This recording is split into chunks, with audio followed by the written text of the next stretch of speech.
I'm Chef Frank, this is Protocooks, and today we're making limoncello with my good friend Rob Tinelli. Hi everyone. Shake it, baby.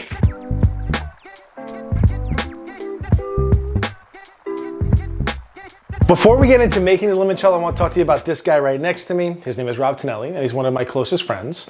We've been friends since the 7th grade, we've known each other since the 7th grade, but been close friends since the 9th. And we basically had all high school times together, college. We cooked together professionally for a little while.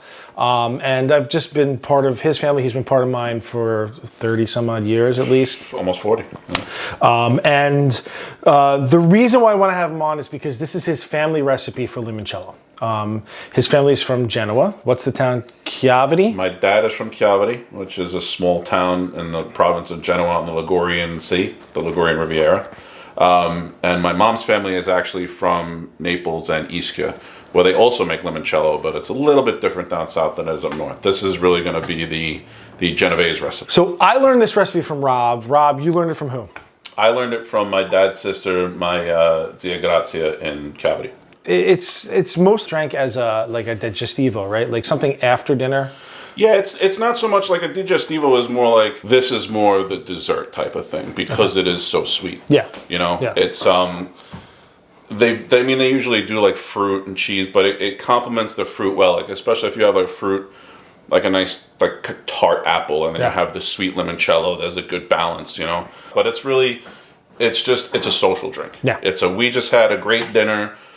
We're having a little bit of dessert, and now we're just going to sit and sip some limoncello and talk. That's what it's just like everything else Italian. It's about family, it's about socialization, and that's it. For limoncello, this is what you're going to need. Grain alcohol, lemons, sugar, and water. So the ingredients are fairly simple. We don't need a lot of stuff. So let's start with water, right? We just have tap water. Just basic tap water. Yeah. But is there other waters that you want to use? Yeah, a lot of people, some people want to use like a distilled water or purified water or something like that because they think that makes a tremendous difference. I'm from Long Island, where we have that nice, delicious, chunky water. It's got all the flavor in it, so that's what I like to use. But seriously, like you could use really any kind of water. Yeah. Sugar, we're just using granulated sugar.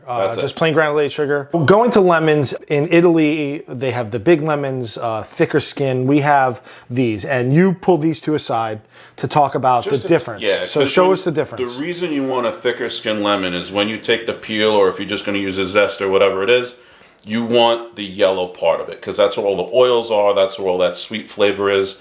You want as little of the white pith as possible. The chunkier lemon is what you're looking for. Usually the longer, like a little bit elongated and bumpy, that's what you're looking for. This one will still give you flavor, but you might get a little bit more of the white. You want to try to stay away from the round. These are great for juice. Yeah. But for when you're looking for the zest, you really want the thicker skin lemon. And then we have grain alcohol. Proof is this. This is 190 proof. It's really strong. But once you're going to flatten it out because you're using equal parts of water and alcohol. Yeah. So you're dropping that down almost by half right away. So it's really not quite, it's not super, super strong, but it's stronger than your average liqueur. And until recently, I know that you really couldn't get this in New York. It's like the last couple years. I'm in Connecticut. So I would drive up here to go to the liquor store to get the grain alcohol to go home and make limoncello because we couldn't get grain alcohol in New York. That's how important it is. Tolls and mileage and gas tripled the cost of my limoncello. But it was worth it. But it was absolutely 100% worth it because you have to do it. There are tweaks you can make to other things, but you got to use the grain alcohol. Cool. Let's get into it. Let's make it. Let's do it. First thing we're going to do is get the lemon rind into our jug. I have a 1-gallon jug. It gives us a little head space because we have to shake this up. You definitely want to have something with a tight-fitting lid, which I have over there, that you can shake this up, right? Yeah. With the lemons... I'm sorry to interrupt. It's also very important you want to use a non-reactive container. You want to use glass or plastic. Don't use metal. Yeah. Do not use anything metal or anything like that. You want to have a non-porous, so no ceramic. Glass and plastic are the best, but it has to be able to be sealed pretty much hermetically without, boiling it or anything. It's not pasteurized or anything, but you want it to be a nice seal. What are you, a scientist or something? That's what the recipe is. We're going to basically peel these with peelers, right? Yes. And I'm sure grannies would probably use a knife, but what's great about the peeler is tell us why the peeler works so well for this. The peeler is good because it doesn't go in so deep that you're going to get, if you're adventurous, you want to use a knife, knock yourself out, but you're going to end up getting a lot of pith. Then you're going to have that bitterness you don't want. Yeah. A peeler or a zester. are the two best things. Yeah.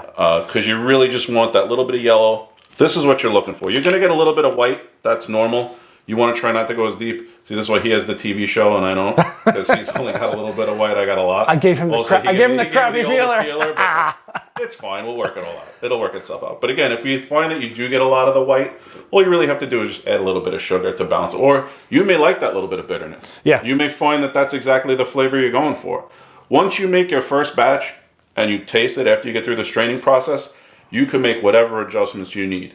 So you could even take the recipe we're doing now and cut it down by half. Yeah. Just to get the flavor you're doing it for the first time. And it's also like do experimental batches. Exactly. We'll get into that after, but right now let's just make the limoncello. Yeah. Well, no, we can talk about it now. But as chefs, we tend to iterate on things. We're kind of constantly doing the same thing over and over, so we get better at it, right? And you have years of experience with this, so that's why.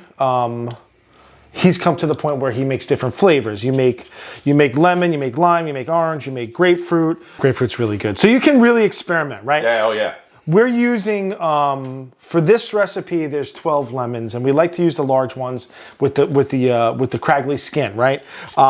In Italy, the lemons are obviously bigger, so you use less, but this is about 12 lemons, all the peels. So did you guys drink this when you were teenagers? Teenagers, no, because I didn't get that recipe. Went to Italy for Easter one year. This is when your grandmother was still alive. My grandmother was still alive, which was great, because when we got there, she was walking around town. We were actually going to Easter Mass at the church in town. She was proud. And she was so proud, and everybody knows her in that town. It's a small village. So when she was walking down with her great-grandchildren, she looked like she was 24 years old. Yeah. She was almost skipping. Yeah. And everybody and the priest did a special thing for it. It was really nice. It was such a great day. Yeah. And then we went for Easter dinner at my aunt's house, which, of course, because it was Easter, we had rabbit cacciatore. Yeah. Rabbit cacciatore. It was fantastic. And my aunt brought out this drink, and none of us knew what it was. And it was the first time my brothers and I had it, and we're like, this is fantastic. What is this? And she told us, limoncello, and she pointed, and she had this tree in her backyard with the most gorgeous lemons I had ever seen. Until we went to my dad's friend Giorgio's house, and he grew up in basically a castle on a hill, and on one side was all lemon trees, and on the other side was all olive trees, and I'm like, well, this is ridiculous. Yeah. But those are the lemons, and it's amazing. They were just big and beautiful, and lots of skin. But I'll be honest with you, you try to squeeze them, you get more juice out of this little lemon right here than one of those big lemons. Super dry in the center, right? Yeah, they use them for cooking a lot. Yeah. They don't juice them. They use them in a lot of different recipes. They use them a lot. The peel, because it's so thick, they'll candy it. They also have something called citron there, which looks like a really big, ugly lemon. Yeah. But they'll use it, and if you ever had Italian cheesecake, that ricotta cheesecake, that little bit of lemon flavor, that citrus flavor, it's candied citron, yeah. But that's the thing, like they use it for recipes. Yeah. They don't really eat them. So luckily, one of the recipes is the limoncello. So she told us about it, and she gave us the recipe, and she made us swear not to tell it. So here I am on social media telling you the recipe. I mean, it's a basic recipe. I want to talk about recipes for a second, right? And this is something that is a true belief of mine, right? The magic of recipes is the hands that are making the recipes, right? Absolutely. Yours does not taste like your aunt's limoncello, right? I guarantee if you had a batch of that and a batch of yours is different. It's about the hands, it's about the intention of the food, and it's about the love. Everybody's recipe is different. Yeah. And if you ask them, their recipe is the best. Yeah, yeah. Especially in Italy. Italy is like... We have ongoing battles in my family. My mother says hers is the best. My brother Michael says his is the best because, and this is another thing you do, he actually makes a simple syrup. He boils the sugar in the water first. Yeah. Now the sugar's pretty much dissolved. Now it's a little bit of a clear, he says it's clear, it's smoother, and he distills it 6 times. Well, he strains it 6 times through cheesecloth and a sock and a coffee filter and all this other stuff. Old pantyhose, like Mr. Roper. Everybody's got their thing that makes theirs the best. Yeah. If you like it, it's the best. Yeah. The hardest part is done, right? Yes. We did the lemon rind. It's in the jar. It's done, right? So what else we have to do? Now we will add the rest of the ingredients. So I usually add the liquid and then I'll finish up with All the right, sugar. so we can do that, right? Right. Water. Yes, 1 liter of water. I'm gonna try this. This thing is the worst pouring thing. I love my Pyrex, but it usually makes a bit of a mess. See I that? poured the water into there, and I was fine. I don't know what you're talking about. I'm a spaz. I was told you tend to make a mess. I always make a mess. Waste not want. So this is the Everclear or the grain alcohol. So we're basically diluting that the alcohol in this with the water. It's 1 to 1, right? Yes. To get the sugar in here, I'm gonna try a method that I have not tried before. It is not proven. Let's dump the sugar in to the bag.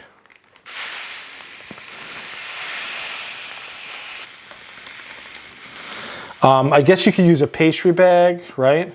Yes. If you want, we could use If you have a funnel, a dry that's a little funnel. bit wider at the bottom, that's okay. Because if you use a narrow funnel, it plugs up a lot, and it's Right. just I'm gonna cut a it'll hole. work, but it's a pain. Just leave it, that's fine. Okay. I'm gonna cut a hole. I'm gonna stuff the bag into, you gotta help me there. Get it in the hole. And then the sugar all goes in, all right? Okay, this is working better than I thought.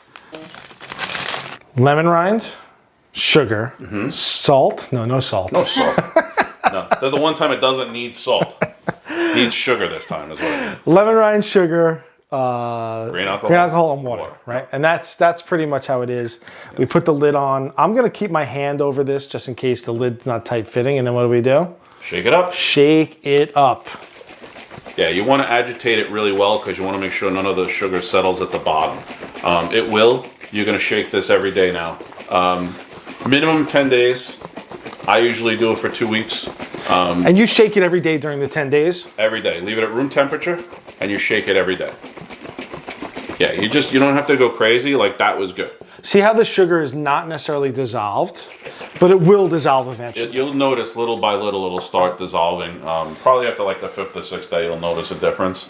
Now the final process before enjoying it is straining it. You want to strain out all the lemon. If there's any little bits, there might still be a little bit of sugar in there.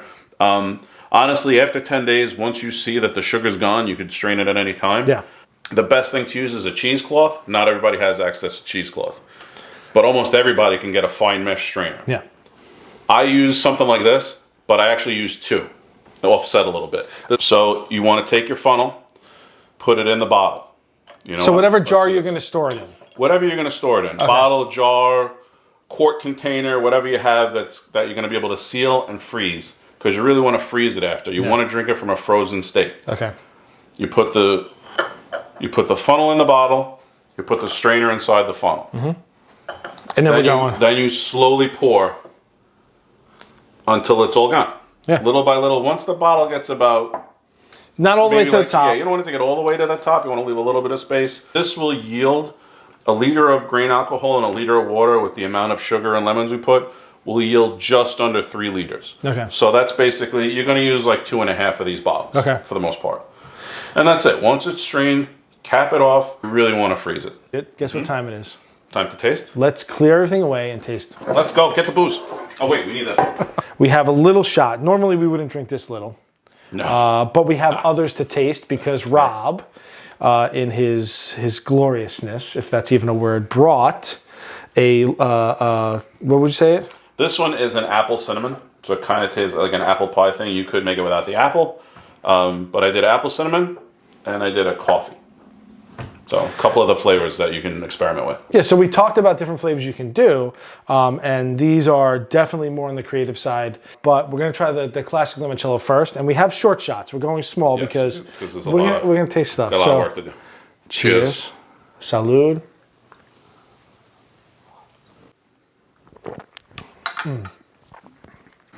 One thing that does it for me, for your limoncello, is that it's sweet.